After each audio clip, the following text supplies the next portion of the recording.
Buongiorno, anzi buonasera, e grazie di essere stati invitati. Proverò mi spiace, parlo in italiano, cerco di parlare facendo delle frasi brevi, posso anche autotradurmi come volete. Come preferisci tu, Andrea? Come preferisci? Come preferisci? Non so se ma è in inglese. Sì. So, ma io mi sono così abile come Noi vediamo, facciamo una forma mista. Soprattutto se usi concetti complessi.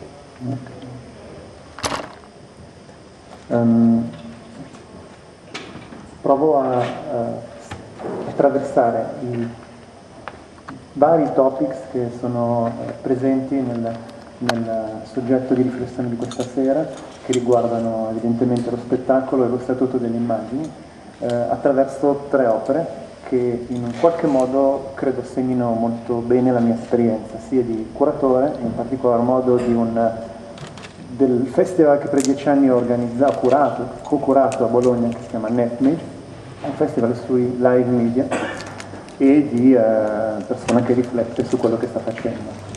Okay, good evening. I would like to try to go through the most important topics and the questions concerning the conference of today, and that is about the status of image and the spectacle. And I would like to do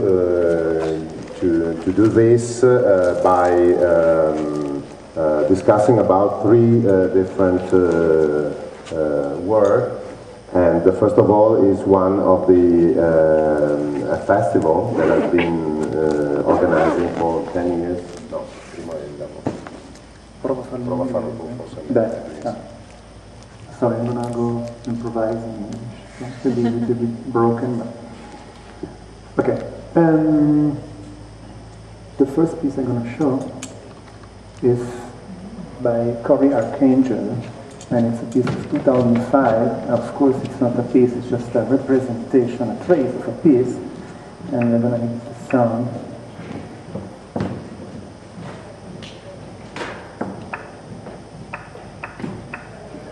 There is actually no sound now.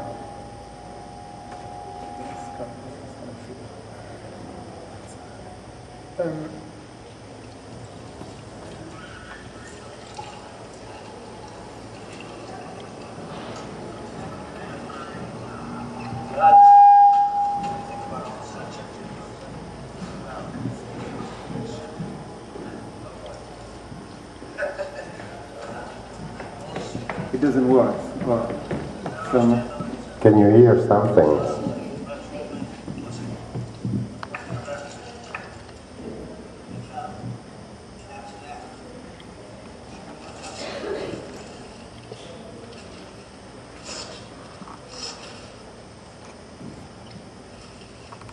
Okay, when I first saw this piece, I've been impressed by the fact that this piece was remembering a whole experience I had of the tradition of experimental cinema, in particular of the abstract experimental cinema. Actually, the piece is a kind of transformation, re-elaboration of a movie done by Dennis Hopper in 1988, titled Colors, and it's about struggles in LA and struggles between different gangs, Hispanic gangs. So what actually Cory Arcangel did is writing a new software that processed the whole movie, and as you know, or maybe not, once you see the movie is actually impossible to be watched or be seen, because if one person desires to see the entire piece done by Cory Arcangel, he needs 33 days. It's a very easy but at the same time difficult process to explain. He worked on the pixels, and what you see now is just a representation of the colors of any single scene of the movie by Dennis Hopper, and the pixels are actually, there is of course too much light here, the pixels are actually divided in lines, in horizontal lines, so actually you see vertical stripes running, and that's why, that remember me the idea of the film, of the texture of the film, and what you actually see is just the quantity of the colors they are in different scene of the movie. Of course, you can hear the original sound of the music. So, the reason why I presented this piece as beginning, or this ghost of a piece at the beginning, is that at that time, so 6 years ago, I was still asking to myself, can cinema producing imaginary again enough still? And this piece is to me important because it works and deals with layers. There are layers and layers behind the stripes, layers of what we feel, layers of meaning, layers of significance. The colors literally are represented, and the colors represent the gangs, and we reach the movie, if we know the movie, or if we have seen the movie, through the sound. But the first layer is we are just in front of an abstract image. And the movie, the piece has been done by a very interesting software artist. It's of course not the right definition, a contemporary visual artist. So I'm going to switch to another piece. So that is my first question. Can the cinema still produce an imaginary? So I'm going to show something more. Sorry. Let me see. Nothing.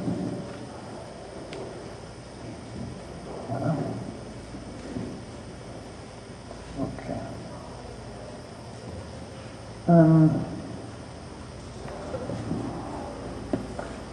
The following pictures are sources for contemporary French artist, Dominique Gonzalez Foerster, which she used in order to produce a piece for Documenta 2002.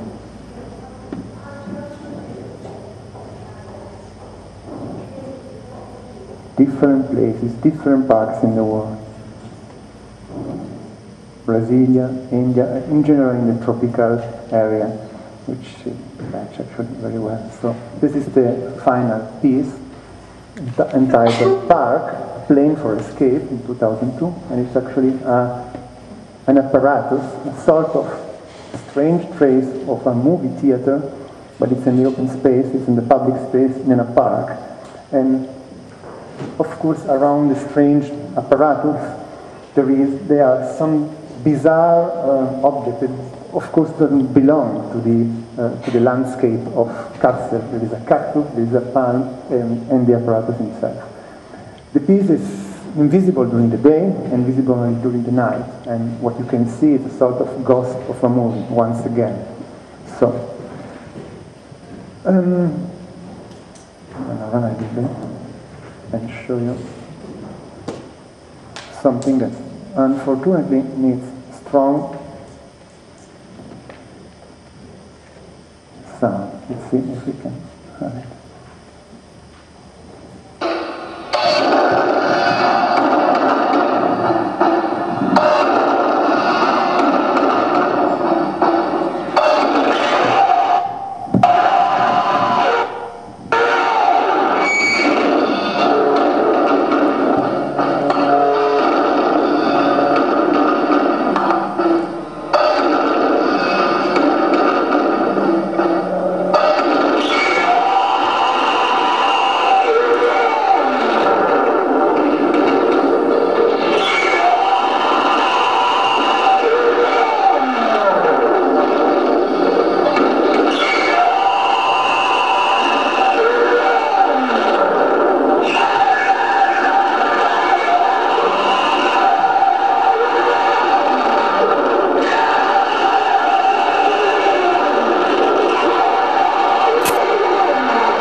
The apparatus I actually worked on the last 10 years, curating and producing the festival NetMage, I co-invented and co-curated, is the live media. We actually invented this definition. What is live media? Live media is something that tries to reflect and to understand and to show if media can be performed and used in live, and what happens not only through the medium, but in the space around, not only in the screen, not only on the desk, but even in the space. So of course, anybody who knows the tradition of the sound and the music recognize the sort of heritage of the definition of live electronics, which was a definition of the 80s. So what you see actually, or what we feel, again, a ghost, is a piece done by Cameron Jamie, American artist, living in Paris, and long reinterpreted every different time by Keiji Haino, who is a well-reputed noise musician. So, this is a kind of reaction of what I heard just 5 minutes ago. We don't have to insist to images, we can even insist to the authenticity of the experience, or we can, as curator, we can even try to work on less images instead of more images. So the way and the path followed by our festival, actually we closed the festival 1 year ago and we're going to produce a new festival, and the path followed by some artists I really enjoy and like, as Cameron Jamie, is to work on just the experience of once. So there is actually no other possibility to see Joe, which is the title of the movie, than experience it in front of a screen with Cameron Jamie just play on a recorder, and with a soundscape live by Keiji Haino. I will not describe the movie, maybe somebody knows the movie. It's a sort of strange mix between, in 2 acts, in 2 parts, between the capitalistic representation of the imaginary of the junk food, and in the first part, the representation of Jeanne d'Arc, who is a kind of French heroine, and has become a sort of heroine for the fascist party in French. So he builds this strange way reinterrogating the contemporary imaginary. Sorry, something happened. I lost it.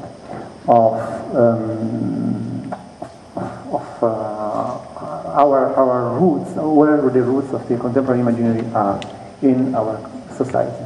What we actually have is the voice, the sound produced in live by Keiji Haino. Keiji Haino is a noise musician, so we are now in a new point, a very important point to me, which is not only the live media experience, which is not only the live media question, but it's a question of what we hear and what we feel, and which is the role of noise music, and which has become the role of noise music in the last 5-6 years. So, in order to answer to the proposal that I got to present this short speech, I forgot one very important reference is the text, the book which is available online by Martin, Noise and Capitalism, which try to describe through different approaches the idea of the contemporary music scene and how the contemporary music scene can react and resist to the consumption of the society of spectacle through the improvisation and through the noise music. However, I'm not satisfied enough, because I'm not sure that noise music brings or produces or takes together a very interesting imaginary. I followed curating that festival 4 or 5 years, the noise scene from everywhere, from Scandinavia, from North US, from UK, from Italy. There's a very strong and interesting scene, and of course from Japan. But there is something which I don't like actually, which is this macho attitude, and which is this usually this sexist position of noise musician, even if it's ironic, as the one by Martin. There is something I had to interpret and to interrogate. So the second step, I'm gonna go back, sorry, to my. One of the problems of this piece is that this piece is impossible to be represented and photographed. And I'm going to explain why, but just to describe quickly the piece, they are actually, in this particular case, 8 guitars, electric guitars, and 4 basses, connected to 12 amplifiers. We are in a big cube, 25 meters for 25 meters, so it's a very huge space. And free in that space, there are 70 finches, zebra finches, small birds. And actually, what you can see on the ground is a sort of stage, I would say, a platform, where the public, the viewer, the spectator, is supposed to walk. Just walking on this path, we produce, or as spectators, we produce the piece, or we not only interact with the piece, but we give the possibility of the piece to live. So maybe this is a mistake, because it's not the piece lives always. But the reason why I presented this piece as a topic, as a point of reflection, is where is the images, where is the border of the piece, and how this piece deals with our idea of images we can move and we can send and we can play with and we can match and so on. So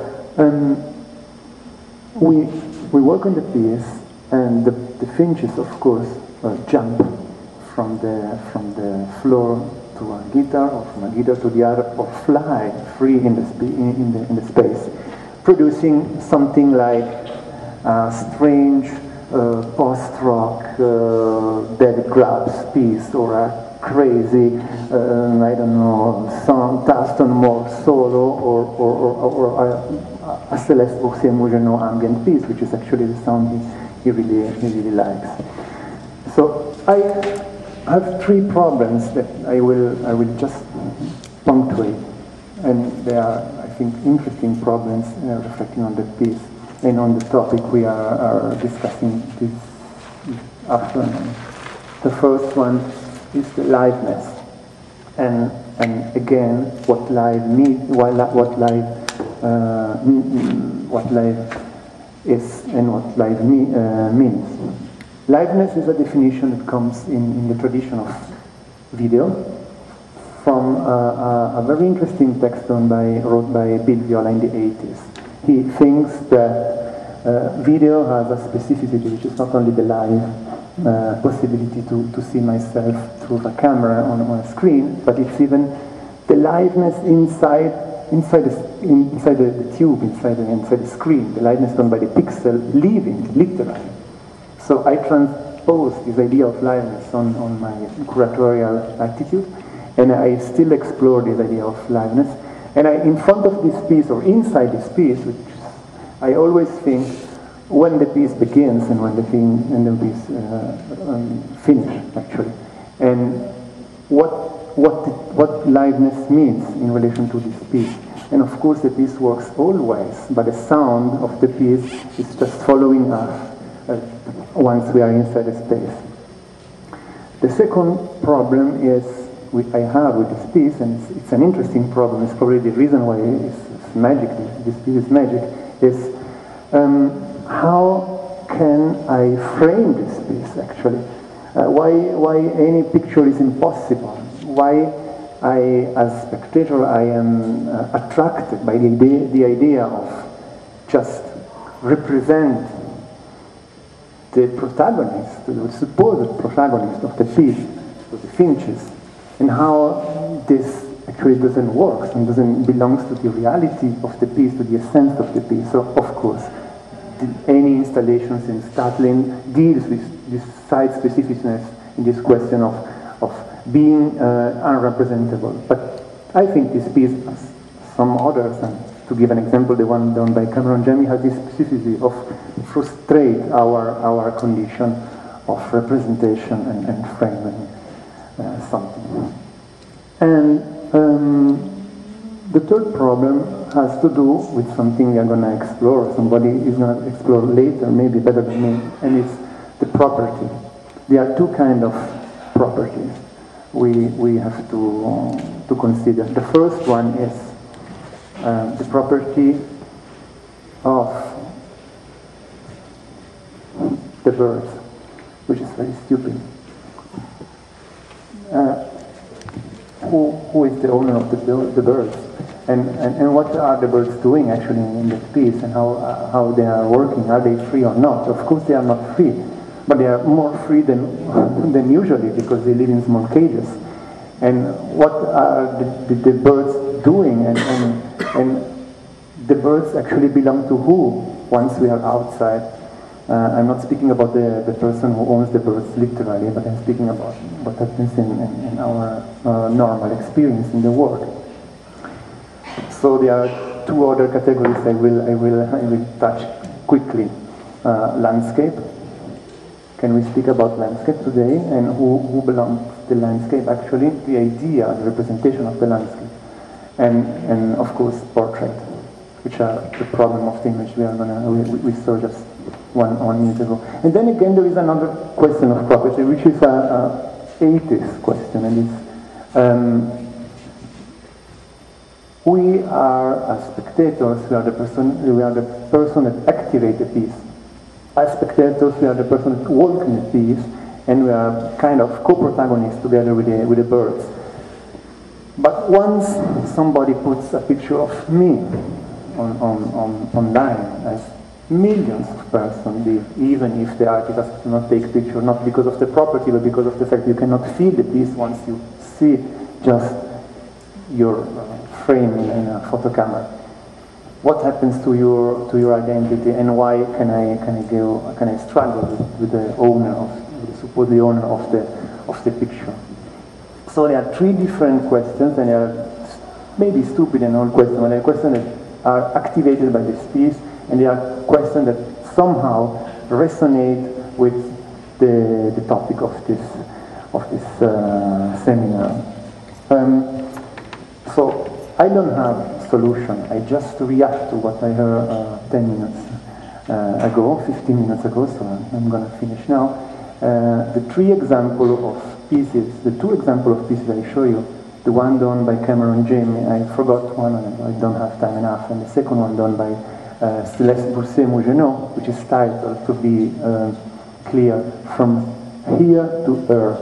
It means, of course, from here, what is here, what is what territory are we speaking about, which is the relation between this territory and ourselves, to the earth, to what we hear, to what we can feel, not only through our of course, our senses.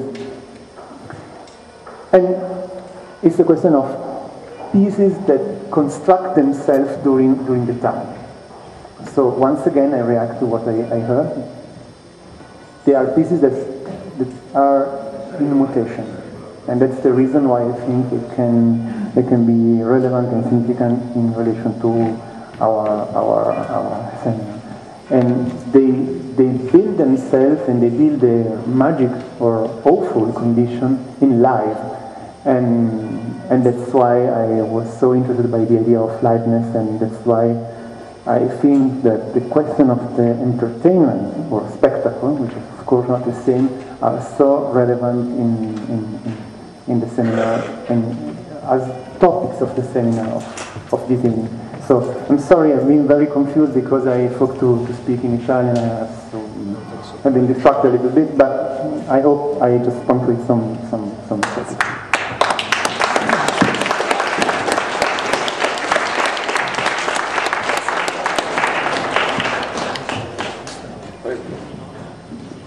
Allora, io invito Florian ad accomodarsi.